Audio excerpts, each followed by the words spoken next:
দাওয়াত দেওয়া হয়, মানুষগুলো যখন কবুল করে না তখন আল্লাহর পক্ষ থেকে গজব আসে, ঠিক কিনা কোন? আল্লাহর পয়গম্বর হযরতে নূহ নবী আলাইহিস সালাতু ওয়াস সালাম 1000 বছর দাওয়াত দিলেন। কয়দিন? 1000 বছর। কেউ লিখেছেন 950 বছর দাওয়াত দিয়েছেন।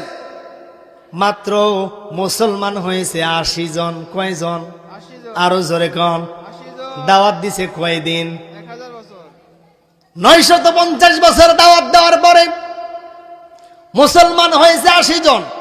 আল্লাহর কাছে দোয়া করলেন, আল্লাহ মানুষদেরকে এত দাওয়াত দেই, মানুষগুলো কেউ ইসলামের পক্ষে আসে না। আল্লাহ তুমি এই জামানাটাকে গজব দিয়ে ধ্বংস করে দাও। আল্লাহ তাআলা দোয়া কবুল করলেন। জামানায় ধ্বংস হবে তার আগে আল্লাহ তাআলা জানাই দিলেন, নূহ রে তোমার কাছে একটা কথা বলতে চাই, একটা কিস্তি বানাও, নৌকা বানাও। এই নৌকা মানে কিন্তু এই নৌকা না। নূহ নবী আলাইহিস সালাতু ওয়াস সালাম কিস্তি তৈরি করলেন, নৌকা বানালেন। আল্লাহ বললেন, নূহ রে এই নৌকার মধ্যে এই মানুষগুলোকে তুমি তুলবা যারা ইসলাম ধর্ম গ্রহণ করেছে, ঈমান এনেছে। আমার ভাইরা বলেন তো, নূহ নবীর স্ত্রী কি ঈমান আনছে? আরো জোরে। নূহ নবীর সন্তানগুলো ইসলাম আনে নাই, ঈমান আনে নাই। এবার নৌকার মধ্যে কি সন্তানদেরকে নিতে পারবে? এই কথা শোনার পরে একজন বৃদ্ধা মহিলা ডেকে বললেন, নূহ রে যখন তোমার নৌকাটা নিয়ে যখন প্লাবন শুরু হয়ে যাবে, এই নৌকার মধ্যে আমাকে কিন্তু তুলে নিও, কারণ আমি কিন্তু ঈমান এনেছি। সুবহানাল্লাহ। সুবহানাল্লাহ। নূহ নবী বললেন, ঠিক আছে তোমাকে নৌকার মধ্যে তুলে নেওয়া হবে, কিন্তু ইনশাআল্লাহ এই শব্দটা নূহ নবীর জবান থেকে বের হয় নাই। বলেন তো, কোন শব্দ বলার সঙ্গে সঙ্গে ইনশাআল্লাহ বলার দরকার আছে না নাই? যখন আপনি ইনশাআল্লাহ শব্দ যখন উচ্চারণ করবেন, আল্লাহ বললেন, আরে আব্দুর রহমান যখন ইনশাআল্লাহ বললি, তোর এই কাজটা আমি আল্লাহর দায়িত্বে জিম্মায় নিয়ে নিলাম। সুবহানাল্লাহ কোন? আল্লাহু আল্লাহু কি যে মধুর নাম।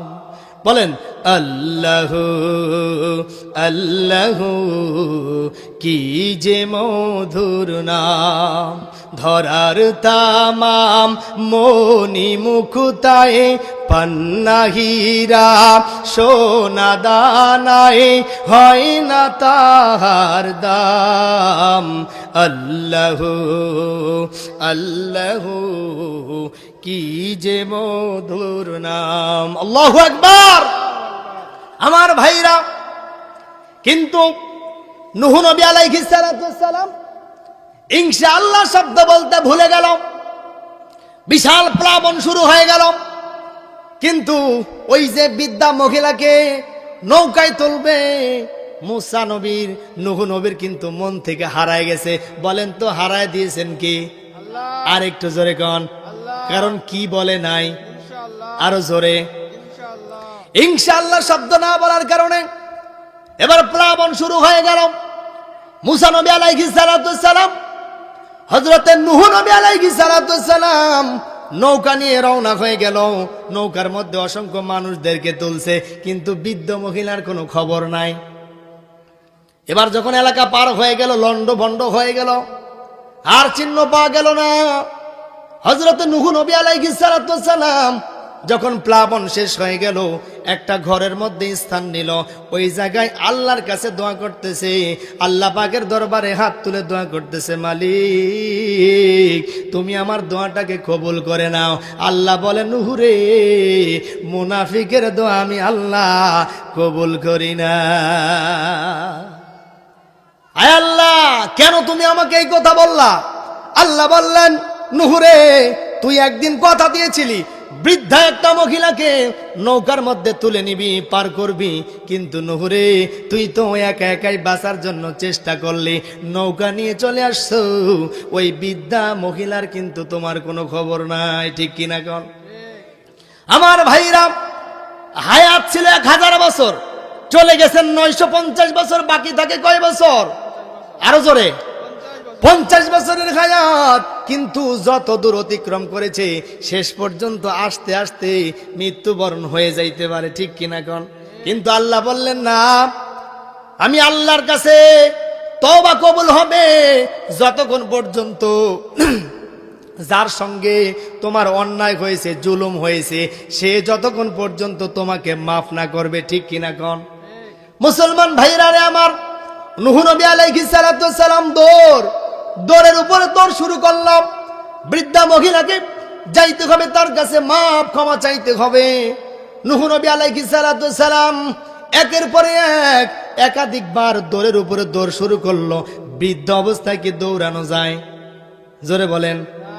কিন্তু আল্লাহ তাআলা তো দোয়া কবুল করতেছে না, আল্লাহ দোয়া কবুল করে না।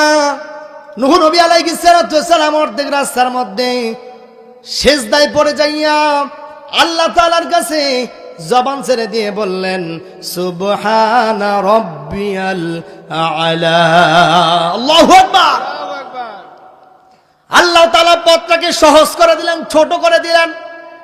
বৃদ্ধা মহিলার কাছে চলে গেল, ডেকে বলতেছেন, ঘরের মধ্যে টক টক করে নাড়া দিচ্ছেন, শব্দ দিচ্ছেন, আসসালামু আলাইকুম ইয়া আহলাল বাইত। ভিতর থেকে বৃদ্ধা মহিলা বের হয়ে আসলো। আরে নূহ, প্লাবন কি শুরু হয়ে গেল নাকি? তাড়াতাড়ি আমার গাট্টি বস্তা সব রেডি করলাম, আমাকে নৌকায় নিয়ে চলে যাও, প্লাবন হয়ে গেছে আগে, ঠিক কিনা? নূহ নবী বলতেছেন, আমি চিন্তা করতেছি প্লাবনে সমস্ত ঘর বাড়ি গাছপালা ধ্বংস হয়ে গেল, কিন্তু বৃদ্ধা মহিলার ঘর বাড়ি এখনো ওভাবেই অক্ষত আছে। সুবহানাল্লাহ। সুবহানাল্লাহ। নূহ নবী বললেন, আল্লাহর কুদরত। আল্লাহ তাআলা ডেকে বললেন, নূহ রে, তুমি ইনশাআল্লাহ শব্দ বলো নাই, তোমার মধ্যে গলত ছিল, কিন্তু বৃদ্ধা মহিলার কোনো গলত ছিল না। সুবহানাল্লাহ। সুবহানাল্লাহ। আমি এই প্লাবনের মধ্যে এই বুড়িমার ঘরটাকে আমার হাতের মধ্যে রেখে দিয়েছি। সুবহানাল্লাহ। মুসলমান ভাইরা রে আমার, নূহ নবী আলাইহিস সালাতু ওয়াস সালাম বৃদ্ধা মহিলা ঘর থেকে বের হলো, ডেকে বললেন, মা, আপনাকে নেওয়ার জন্য প্রতিশ্রুতি দিয়েছিলাম কিন্তু নিতে পারি নাই, আপনার কাছে আমার বিয়াদবি হয়ে গেছে, কথা দিয়ে কথা রাখতে পারেন, আপনি আমাকে মাফ করে দেন। বৃদ্ধা মহিলা বলতেছে, নূহ রে, কেন তোমাকে মাফ করব? বলে, প্লাবন হয়ে গেছে, কিন্তু আমার আল্লাহ তাআলা কুদরতি হাত দিয়ে আপনার ঘরটাকে আল্লাহর হাতে রেখে প্লাবন দিয়ে সমস্ত কিছু ধ্বংস করে দিয়েছে। সুবহানাল্লাহ। বৃদ্ধা মহিলা এই কথা শোনার সঙ্গে সঙ্গে আল্লাহর দরবারে বলে ফেললেন, সুবহানা রাব্বিয়াল আযীম। আল্লাহু আকবার। আল্লাহ তাআলা বললেন, নূহ রে, তুই যখন সিজদায় গেলি আর যখন সুবহানা রব্বিয়াল আলা এই শব্দ বলে যখন উচ্চারণ করলি রে নূহ, আমি আল্লাহর দরবারে এতই কবুল হয়ে গেছে, আমার নবী মুহাম্মদ, আমার হাবিবকে দুনিয়ার জমিনে সর্বশেষ নবী হিসেবে পাঠাবো। কিয়ামত পর্যন্ত যত মুসলমান আসবে, যত মুসলমানের সন্তান আসবে, তারা যারা নামাজের মধ্যে ইবাদত করবে, আমি আল্লাহ তাআলা সিজদার তাসবিহ করে দিলাম, সুবহানা রব্বিয়াল আলা। আল্লাহু আকবার। আজ পর্যন্ত যখন আমরা রুকুর মধ্যে যাই, সিজদায় যাই, আমরা সবাই পড়ি সুবহান রাব্বিয়াল আলা, ঠিক কিনা এখন? আমার ভাইরা একটু মনোযোগ দিবেন। দ্বিতীয় নাম্বার টপিক, বৃদ্ধ মানুষ দাঁড়ায় থাকে না, মাজা বাঁকা করে থাকে। আরো জোরে। লাঠি নিয়ে বৃদ্ধা মহিলাটা, বুড়িমা এইরকম লাঠি নিয়ে মাজা ভর করে যখন রুকু অবস্থায় দাঁড়ায় ছিল, ওই অবস্থায় আল্লাহকে বলেছিল, আল্লাহ সুবহানা রাব্বিয়াল আযীম। আল্লাহ বললেন, ওই বুড়ির কথাটা আমি আল্লাহর দরবারে এতই পছন্দ হয়েছে, কিয়ামত পর্যন্ত যত মানুষ রুকু দিবে, রুকুর তাসবিহ করে দিলাম, সুবহানা রাব্বিয়াল আযীম। আল্লাহু আকবার। মুসলমান ভাইরা রে আমার, বাদশা সাদ্দাত দরজার মধ্যে ঢুকবেন, জান্নাতে ঢুকবেন, এমন সময় ফকির কিন্তু দাঁড়ায় ছিল। আসলে ওটার নাম কিন্তু ফকির না, নাম কি? আজরাইল। কোরআন বলছে ফাইযা জাআ আজালুহুম লাম ইস্তাখিরুনা সাআতাও ওয়ালা ইস্তাকদিমুন। আল্লাহু আকবার। মানুষের যখন মৃত্যুর যখন ডাক এসে যাবে, 1 সেকেন্ড নয়, এটাকে কোটি গুণে ভাগ করে ন্যানো সেকেন্ডও সময় দেওয়া হবে না। সুবহানাল্লাহ। সুবহানাল্লাহ। আজরাইল ডেকে বলে, ভাই রে, তোমাকে জান্নাতে ঢোকার সময় দূরে থাকুক, ন্যানো সেকেন্ড সময়ও তোমাকে দেওয়া হবে না। মুসলমান ভাইরা রে আমার, বুঝে থাকলে বলেন তো। সাদ্দাত চিন্তা করলো, আজরাইল সামনে চলে এসেছে, ওই যে বৃদ্ধা মহিলা, ওই মহিলাটা কিন্তু জুলুমের শিকার, ঠিক কিনা কন? ঠিক আরো জোরে কন। ঠিক। আল্লাহর কাছে দোয়া করেছিল, আল্লাহ আমার সামান্য পরিমাণ সম্পদ ছিল, এই সম্পদটা নষ্ট করে দিল। আল্লাহ তাআলা বললেন, 3 শ্রেণীর মানুষের দোয়া আমি আল্লাহ ফিরাই না। তার মধ্যে 1 নাম্বার শ্রেণী হলো যেই ব্যক্তি মাজলুম হবে, মাজলুমের দোয়া আল্লাহ তাআলা ফিরাইয়া দেয় না, ঠিক কিনা কর? মুসলমান ভাইরা রে আমার, এবার সাদ্দাত চিন্তা করলো, জান্নাতে ঢুকতে পারতেছি না, অন্তত জান্নাতের দরজা স্পর্শ করতে চাই। ঘোড়ার পিঠ থেকে, যেই ঘোড়ার পিঠে সওয়ার করতেছিল, এই ঘোড়ার পিঠ থেকে সামনের দিকে একটা লাফ দিয়েছে, এই জায়গায় দরজা, এখানে ঠেকবে ঠেকবে ভাব, এমন সময় ঘোড়ার পিঠ থেকে পড়ে গেল। সঙ্গে সঙ্গে আল্লাহ তাআলা আজরাইলের মাধ্যমে দুনিয়া থেকে বিদায় করে দিল। সুবহানাল্লাহ। সুবহানাল্লাহ। এজন্য কিয়ামত পর্যন্ত যারা জুলুম করবে, এই জুলুমকারী কোনোদিন সফল হবে না, হবে না, হবে না, ঠিক কিনা বলেন? ঠিক। আমার ভাইরা এবার সাদ্দাতের দিকে তাকানোর দরকার নাই, বাংলাদেশের দিকে তাকান। বাংলাদেশেও জুলুম ছিল না নাই? এখনো আছে না নাই? আমার ভাইরা, আপনারা জানেন কিছুদিন আগে এক জায়গায় এমন একটা মাহফিল ছিল, ওই মাহফিলের পোস্টারের মধ্যে শুধুমাত্র আওয়ামী লীগ করে এমন একটা ব্যক্তির নাম থাকার কারণে মাহফিলটাই বাতিল হয়ে গেছে। আল্লাহ ধরে না, ধরে না, ধরলে ছাড়ে না, ঠিক কিনা কন? ঠিক। মুসলমান ভাইরা রে আমার, এইবার বলেন তো, সাদ্দাতের ধ্বংস যারা শুনলেন, এবার বলেন তো, হাসিনার ধ্বংসের মধ্যেও এমন কিছু কথা আছে না নাই? আছে। আস্তে কোন আছে না নাই? আছে। আরেকটু আস্তে কোন আছে না নাই? ভয় লাগছে?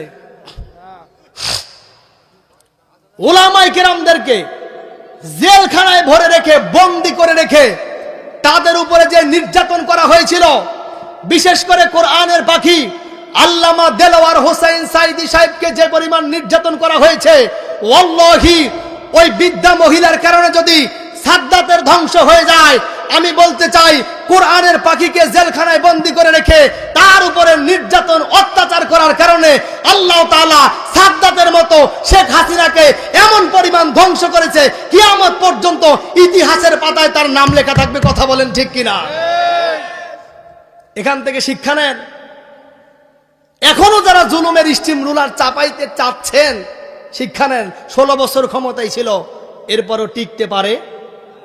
ওই 1000 বছর, 1500 বছর আগে যাওয়ার দরকার নাই। 2024 সালের দিকে তাকাও, তোমাকে দেখাই দিবে জুলুম করার কারণে পরিণতি কি হয়েছে। কথা বলেন ঠিক কিনা? আমার ভাইরা, 5 বছর খুব আরামে খাইছিল, এখন 50 বছর আর ক্ষমতায় আসার সম্ভাবনা নাই। কারণ আল্লাহ পাক ধরে না, ধরলে ছাড়ে না। আল্লাহ বললেন, যে ব্যক্তি জুলুম করে তার নাম হলো জালেম, আর যার উপরে জুলুম করে সে হলো মাজলুম। মাজলুম যখন আমি আল্লাহর কাছে দোয়া করে, আমি আল্লাহ পাক কারেন্টের মতো দোয়া কবুল করে নেই। সুবহানাল্লাহ। সুবহানাল্লাহ। এখনো কিছু মানুষ আছে, এরা দেখবেন এই লাইনে হাঁটতেছে, আছে না এরকম মানুষ? আপনাদের কাছে উদারতা আহ্বান করব, শিক্ষা নেন। 2024 সালের 5 অক্টোবর থেকে শিক্ষা নেন। 5 অক্টোবর না, 5 আগস্ট থেকে শিক্ষা নেন। এই একটা দিনের কথা ইতিহাসের পাতায় লেখা থাকবে। আর আপনি যদি এমন জালিম হন, ওয়াল্লাহি খোদার কসম করে বলি, এর চাইতে ভয়ঙ্কর দশা আপনাদের হতে পারে, ঠিক কিনা বলেন?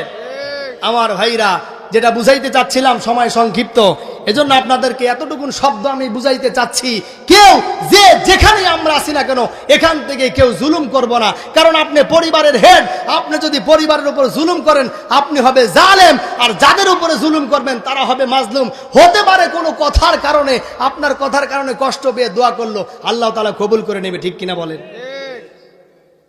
তাহলে জালিম থেকে আমরা সবাই বিরত থাকবো ইনশাআল্লাহ। আমার ভাইরা, তৃতীয় নাম্বার শব্দ বলতেছিলাম, আল্লাহ তাআলা বলেন ওয়াকাদা রাব্বুকা আল্লা তা'বুদু ইল্লা ইয়্যাহু ওয়া বিল ওয়ালিদাইনি ইহসানা। আল্লাহু আকবার। আল্লাহ তাআলা বললেন আমার আনুগত্য করার পরে মা বাবার আনুগত্য করবে। কেন মা বাবার আনুগত্য করবে? কারণ দুনিয়ার জমিনে আসার জন্য আমি যতটা কষ্ট করেছি, আমার কষ্টের পরেই কষ্ট করেছে তোমার মা বাবা, ঠিক কিনা? শীতের রাত্র তুমি আরামে ঘরের মধ্যে কম্বল গায়ে দিয়ে ঘুমাও, তোমার মা তোমার বাবা বৃদ্ধা মানুষ, জানালার পাশ দিয়ে বাতাস ঢোকে, নিয়র ঢোকে, কুয়াশা ঢোকে, ঘুমাতে পারে না, থর থর করে কাঁপে।